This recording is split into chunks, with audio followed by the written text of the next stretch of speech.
देखिए, प्रधानमंत्री अ, के निवास पे इस तरीके से कूच करना सुरक्षा के दृष्टिकोण से कोई एक रिस्पॉन्सिबल कदम नहीं है।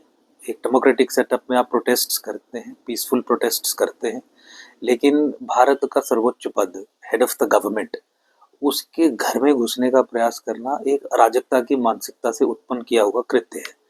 इसकी जितनी निंदा की जाए वो उसका वो कम है।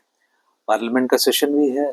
पार्लियामेंट के सेशन में वो तमाम मुद्दे जिन पे अपोजिशन बात करना चाहती है वो भी लंबित हैं।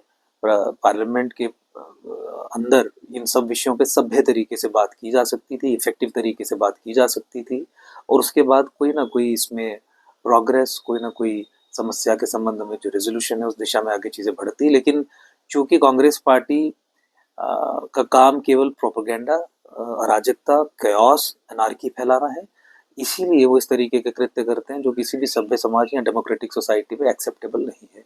पुलिस ने सुरक्षा को ध्यान में रखते हुए पुलिस ने तमाम चीज़ों को जो प्रधानमंत्री जी की सुरक्षा या जो ये कयास फैलाना चाहते थे उसके कंटेन करने के दृष्टिकोण से प्रॉपर एसओपीज फॉलो करते हुए कार्रवाई की। और ये कहने में हमें बिल्कुल भी कोई गुरेज नहीं है कि इस इर्रेस्पॉन्सिबल कंडक्ट के लिए उन्हें डिटेन किया जाना अनिवार्य था। देखिए, जिस भी तरीके से बच्चों की मांगे सामने आ रही हैं, सरकार उनका पूरा संज्ञान ले रही है और बच्चे कहें या कोई भी वो लोग जो एजुकेशन के संबंध में कुछ इम्प्रूवमेंट चाहते हैं, तो उनसे निवेदन यही है कि एजुकेशन के संबंध में मोदी गवर्नमेंट ने स्ट्रक्चरल रिफॉर्म्स इंट्रोड्यूस किए हैं। सिस्टेमिक रिफॉर्म्स सिस्टमैटिक तरीके से करने में कुछ समय लगता है, उस दृष्टिकोण से चीज़ों को किया जा रहा है, लेकिन फिर ऑपोजिशन और ऑपोजिशन से जुड़े हुए कुछ लोग जो मोटिवेटेड तरीके से केवल अनार्की फैलाने का काम करते हैं, वो भड़बड़ाने का काम करते हैं। तो पुलिस की तरफ से जो बल प्रयोग किया जाता है वो किसी अप्रिय घटना को रोकने के लिए किया जाता है, ना कि कोई हमला करने के लिए किसी पे किया जाता है। तो बच्चों की या वो सब लोग, तमाम लोग जो एजुकेशन में सुधार को लेके सड़कों पे उतरे हैं, वो तमाम चीज़ें सरकार ने रजिस्टर की हैं, कमेटीज ऑलरेडी गठित है, रिफॉर्म्स ऑलरेडी अंडर वे हैं, चीज़ें चल रही हैं। न्यू एजुकेशन पॉलिसी इंट्रोड्यूस करना ही करिकुलम के संबंध से कितना बड़ा रिफॉर्म था। तो बाकी तमाम इश्यूज को भी प्लग इन करने के लिए जहाँ जहाँ लूपहोल्स हैं कदम उठाए जा रहे हैं।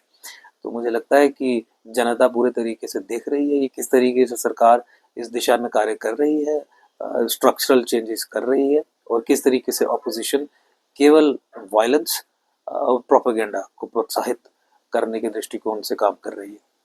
तो मैंने फिर वही कहा कि अल्टीमेटली आप क्या चाहते हैं, रेजिग्नेशन और तो एजुकेशन सिस्टम में जो सुधार की प्रक्रिया प्रधानमंत्री जी की अध्यक्षता में चली है उसमें कोई वैल्यू एडिशन तो नहीं करेगा। वैल्यू एडिशन करने के लिए आप अच्छे सुझाव दे सकते हैं, आप बता सकते हैं कि क्या कोई नए कानून बनाने की ज़रूरत है, आप सुझाव दे सकते हैं कि क्या सिस्टेमिक रिफॉर्म्स इंट्रोड्यूस करने की ज़रूरत है, किस तरीके से ढांचा जो स्ट्रक्चर है एजुकेशन का उसको कैसे इम्प्रूव किया जा सकता है। तो वो तमाम चीज़ें जो हैं उसके लिए तो सरकार सजेशंस मांगती रहती है और कर भी रही है उस दिशा में। तो केओस और अनार्की को किसी भी तरीके से प्रमोट नहीं किया जा सकता और पॉलिटिक्स ऑफ ब्लैकमेल को किसी भी तरीके से वैलिडेट नहीं किया जा सकता।